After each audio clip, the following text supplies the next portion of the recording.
Hi, and welcome to the Alternative Car Show. This time we're at the Kent Kit and Custom Car Show, and we'll be taking a look around some of the cars and some of the personalities here. But first, I went over to Leyland for the Leyland Car Show. Take a look. Tell us what about the show. Andrew Pickering, we're here at Leyland Festival. It's a car show we started doing last year. It's the second year.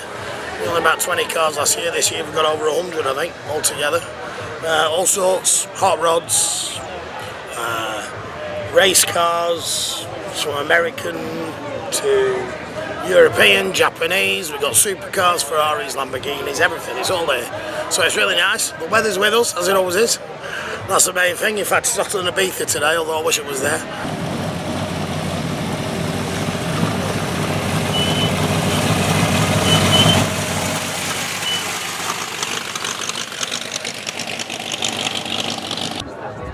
Does it come on? It's odd time. Yeah. Paint on that. Indicator and that.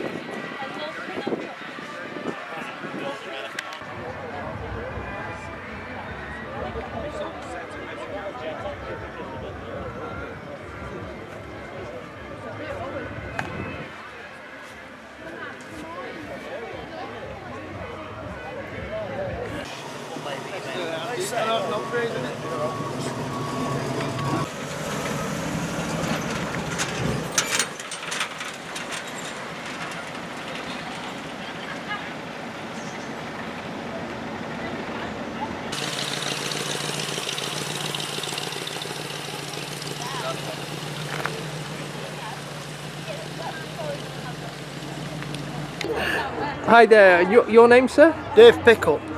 Dave Pickup? Yeah. That is a cracking name, that is. I get lots of stick about that. You know, For a car nut, yeah, that is perfect. So tell me about your it's a custom. 1934 Ford Coupe. I bought it off a photograph. I shipped it over from Tucson, Arizona in 2010. Got it on road March 2011. It's got a 5.7 small block Chevy in it, B&M shift kit, 3-speed auto box to a Mustang back axle, Dakota digital dashboard, and then I've done this caravan, this 1960s folding caravan. It's called the Portafold. I've done that like an American diner. I've tried to capture the whole 50s scene, the whole like American graffiti scene. I've got a diner, all the material in there, LEDs. I've got a tray from an American diner. I've shipped that over from States myself. I just love the scene. I've been in the scene since 70s. I were in Rainy City Cruisers in Manchester back in 70s, and of course you drift in and out of stuff, don't you? And then now I'm back in it in a big way since 2010 with my 34 Ford. Well, it's a fantastic car and it's nice to meet you, sir. Thank you very much, thank you.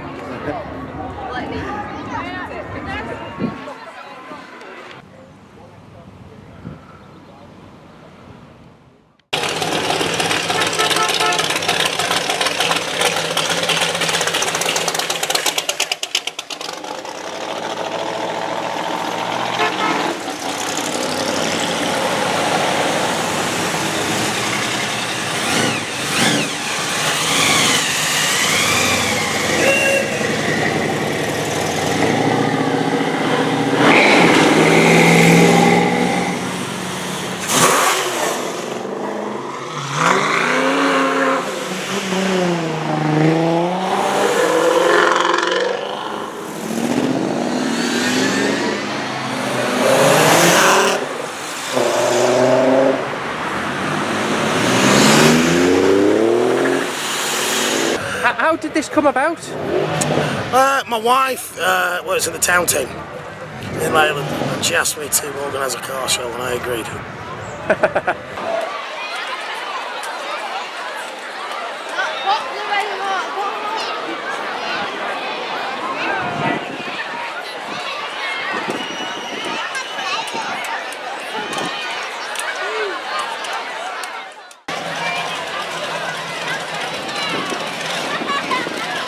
And around lunchtime, most of the cars join this parade as part of the Leyland Festival.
big cheer for the Leyland bus.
So you're part of the the parade. We've got your cars going around. Yep. So lovely Moss Malvern.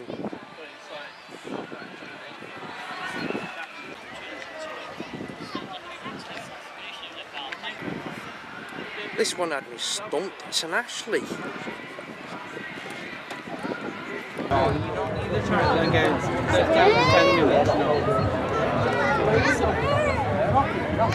So this is an annual event? Yeah, it is. It's going to be every year with the festival. Absolutely, we're going to do it every year. We'll try and get it bigger every year as well. It's one of them. Once you're here. It's a day out. You can bring the family. It's fantastic. And there's loads of stuff with the festival going on, isn't there, for people to do? Yeah, absolutely, tons to do. So how do people get in touch or find out about it and, you know, get into the community? We got a Facebook page. If you search Leyland Festival Car Show, Leyland Car Show, it'll come up. We'll be on next year. We can get more space. We can double it. 200 cars easy, 300 cars. We're even talking about camping. There's no real shows in the north of England, so I thought it'd be good. Well, thanks very much, and good luck for next year. Cheers. Cheers, thanks. I'm with Steve Hole from TotalKitCar.com, and we TKC Mag, yeah. TKC Mag, and basically, as I mentioned last time, they do the same stuff we do in magazine form. So we've been talking about some of the cars that must be out there. So we're asking you. Let's have a little conversation about this. There must be beach buggies. Thousands. GP were doing 150 short wheelbase Mark 1s a month between the period of 71, 73. Not to mention all the other buggies they were doing. 400 or 500 Madisons, GTMs, 600. I mean, Beetle base kits. Yeah. Novas, Chargers. 400 Chargers. Beetle base kits, mini base kits.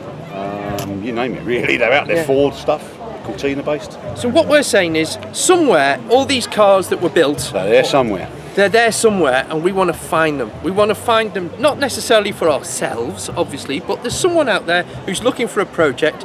And as I've found with the Quantum, if you're rebuilding a kit car rather than a classic car, you're going to have a lot less of the headaches. For one thing, parts are a bit cheaper, but also you don't deal with, in most cases, with the rust issues. Yeah. So we're trying to encourage people to find these cars. So let's talk about, I mean, the Marlin Roadster. Hundreds of those must be out there. I think there's a midge over there. I mean, midges were plan built, so yeah. you know, and okay, not every. I mean, a lot of people will be attracted by a £15 plan set. Yeah. But then when they've got to find out they've got to get a compass and a jigsaw out, they might get a bit deterred. But out of those hundreds and hundreds of plans that John Cowperthwaite sold, there must be hundreds of midges in part building, just unfinished. Someone's got a car in a garage that Grandad built, and he needed a bit and he couldn't get it, and it's Absolutely just right. and he got too ill to finish it. The biggest kit car club is the unfinished kit car club, and of course, a lot of this stuff is going to have died through attrition and just time, and for what, but most of them, I would think, for want of a better part, want of a broken part. So they're there somewhere.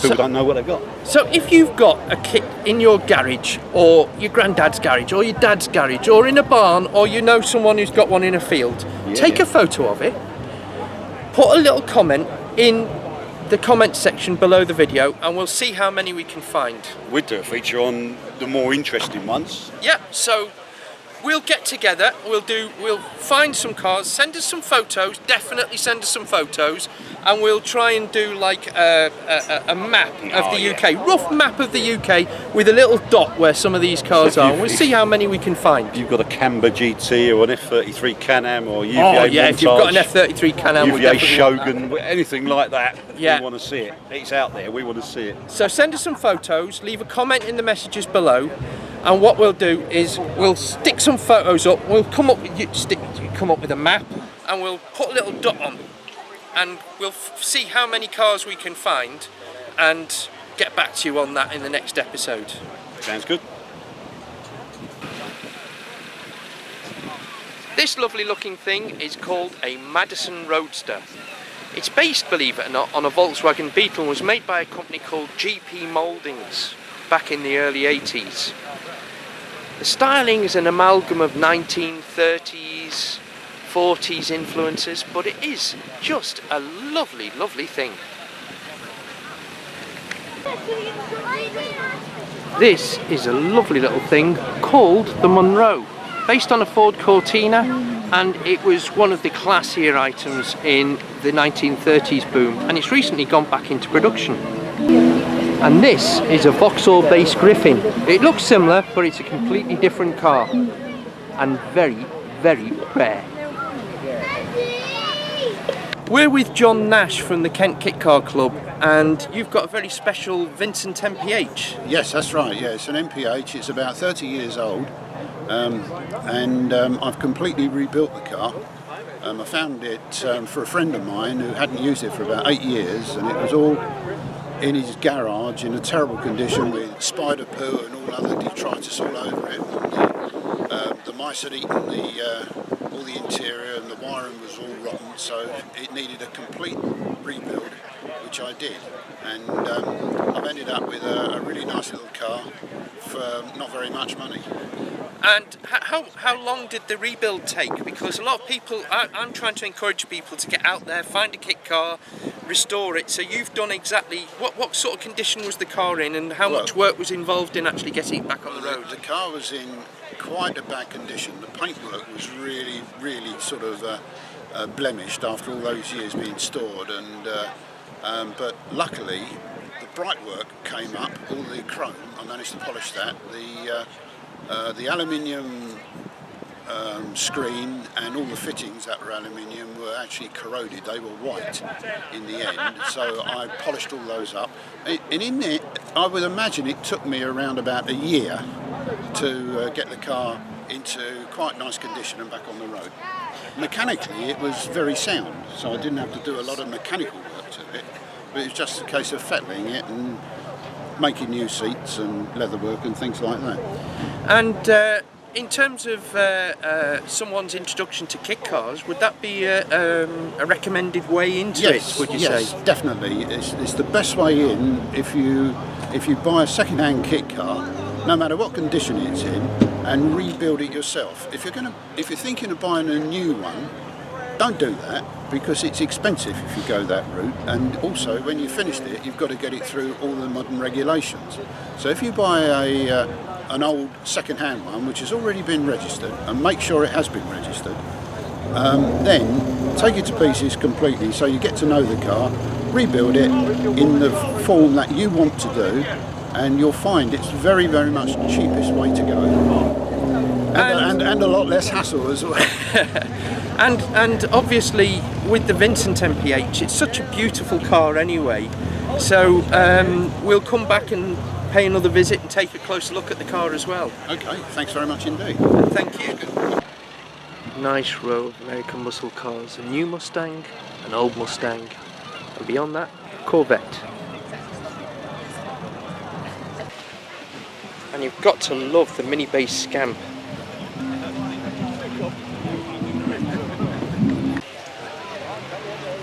Built from Gelders.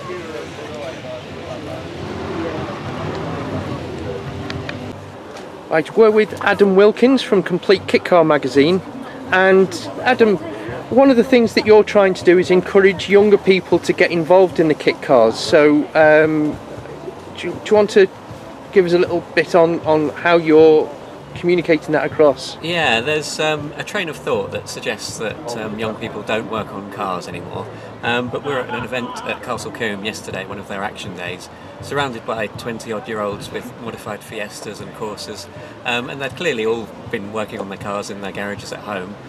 So there is a stream of young people who could come into the kit car industry and enjoy building cars, and those are the people we need to reach to encourage the next generation of kit car builders. And from some of my viewers that are new to this, what would you suggest is a pretty good car? Obviously people have heard of Westfield and so on, but on a budget, what would you say are some of the better cars to, you know, a few of the cars that are easier to work on as a first project? If you're looking at something that's going to be easy to build, fun to drive, quick, entertaining, there's things like the MEV Exocet, which is affordable and straightforward to build, or there's an awful lot of body kits as well, so you don't get involved in the mechanical side, you just change the appearance of the car. There's probably a good half dozen or so models that people can choose from that are affordable and easy to cut your teeth on in terms of a kit car build. And work your way into something more complicated. Don't go straight into a Cobra or a... Exactly. People do that, but likewise people often build a 7 first and then progress to something more complex.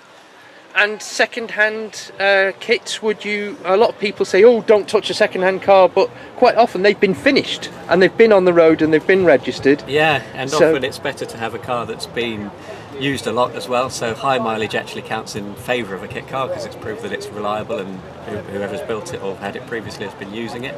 And you can always strip a kit car back to a bare chassis and start again if you want to then understand exactly how it goes together.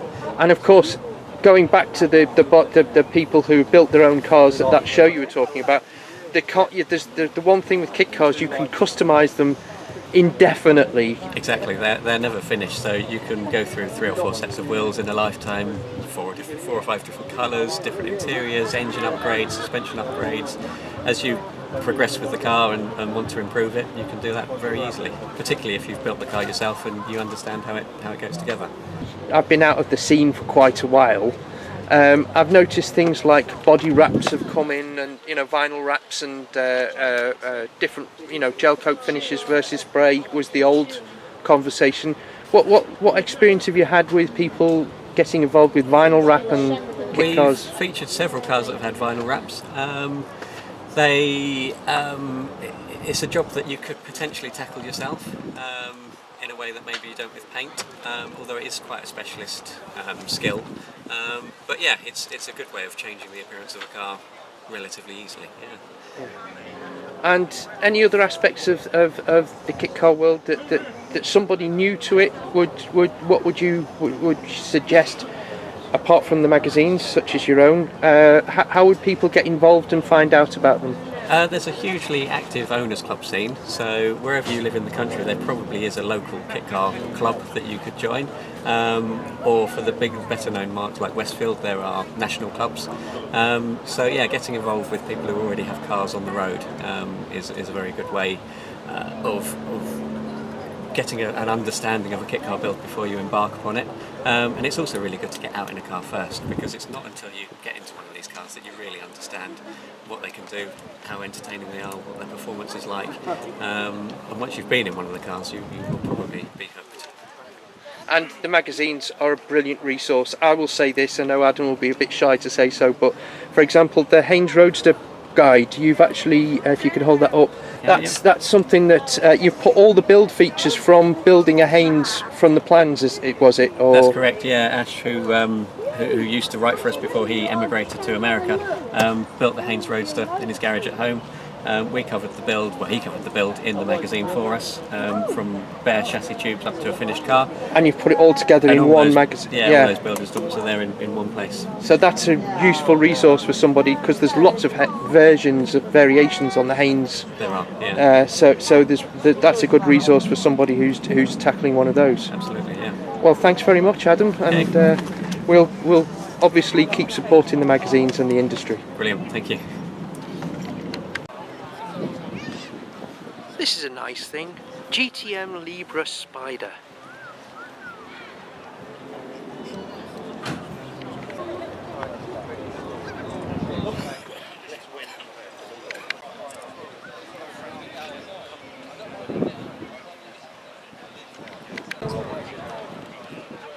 These things are rare, even as a replica. This is a Hawk AC Ace replica, based on an MGB,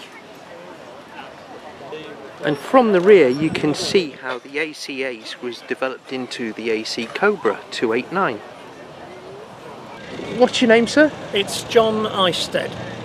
And this is your Ram Cobra? That's right, that's right. I've had it for about 8-10 years now. I did my homework and I particularly wanted a Ram chassis. And pleased to say, for once, cars are actually seem to be going up in value for once, and the Ram seems to be one which people look for with regard to the way it handles more than anything else. As regards the best copy, it probably isn't the right car. Probably the Crendon, or some of the Gardner Douglases are the better replicas. But the chassis on this was actually originally designed by Adrian Reynard, who also built race cars as well, and that's why I wanted something that was going to handle properly on the road as well. That's right, because Ram at the time were one of the leading Cobra replica manufacturers. They also did a D-type, and the chassis, the tubular chassis, was the big selling point on them. Yes. And you've now experienced that chassis. Yes. So does it live up to your expectations? Yes, I can't say I've driven other ones, but I did my homework beforehand. But certainly we did a demonstration hill climb with it recently, and it actually puts the power down. It doesn't just sit there and fry the tyres. So the chassis is actually working and doing what a chassis should do. Indeed, the Ram car, in theory, is the only chassis which is actually approved by Carroll Shelby.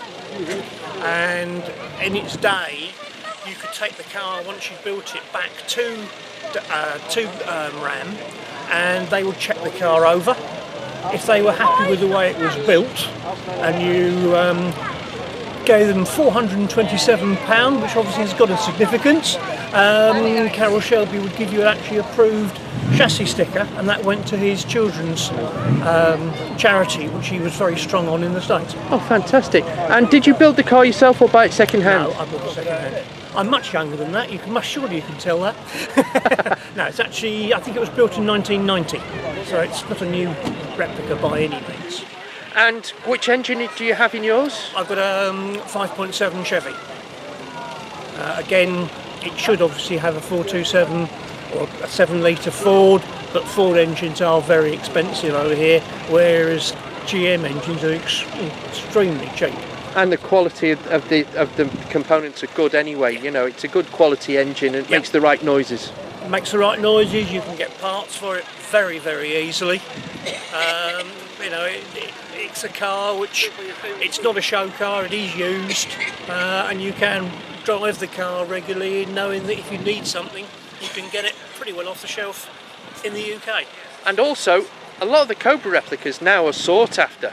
So Yes. they're actually holding the value very well as well. So it's a long-term ownership. You're not going to get stung. You're not going to lose your money. Well, we've had it 8-10 years, and in theory, it's not far off worth twice what I paid for it then. So So you yes. bought at the right time. Yes. Well, thank you very much, sir. No problem. Thanks very much. What a lovely little Ford Pop. Nothing little about that engine though. And the interior itself is a work of art.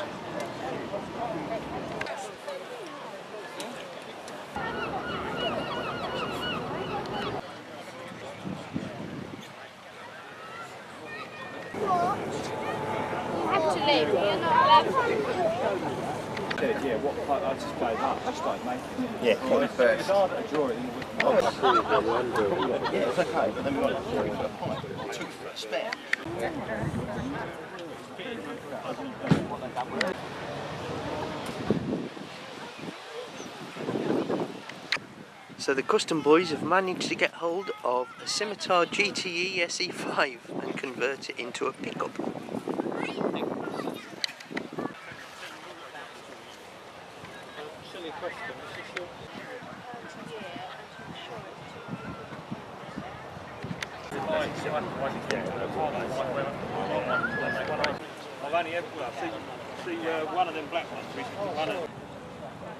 Well, that's all from this episode. Thank you for watching. $3 plus patrons will be able to see a longer version of the Leyland show, and we'll also have more features on this show waiting for Patreon supporters as well. Please click on the like and subscribe, and thank you ever so much for your support. And if you want to be really fantastic, go to www.patreon.com/Enwin, which is how we fund these shows. And as a thank you, we put extra programs out there for you.